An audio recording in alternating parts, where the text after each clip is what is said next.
Hello, all, welcome back to TED Study Point.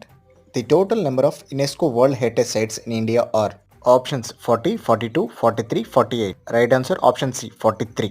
Explanation చూద్దాం. 43లో 35 culture, 7 natural. ఈ న్యాచురల్లో 7 కూడా national parks, 1 వచ్చరికి mixed, ఇది వచ్చరికి కాంచనజంగా నేషనల్ పార్క్. 35 కల్చర్లో ఉన్నటువంటి ఇవి వచ్చరికి 6 కరెన్సీ నోట్స్ మీద కూడా ఉన్నాయండి. వచ్చరికి 500 నోట్ మీద రెడ్ ఫోర్ట్ ఉంది, 200 నోట్ మీద సాంచి స్తూప, 100 నోట్ మీద రాణి కీ వావ్, 50 రూపీస్ నోట్ మీద హంపి, 20 రూపీస్ నోట్ మీద ఎల్లోరా కేవ్స్, 10 రూపీస్ నోట్ మీద కొనార్క్ సన్ టెంపుల్ ఉంది. యునెస్కో వరల్డ్ హెరిటేజ్ సైడ్లో ఫస్ట్ రికగ్నైజ్ చేసింది ఇండియాలో Ajanta Ellora caves and also red fort and Agra fort and also Taj Mahal.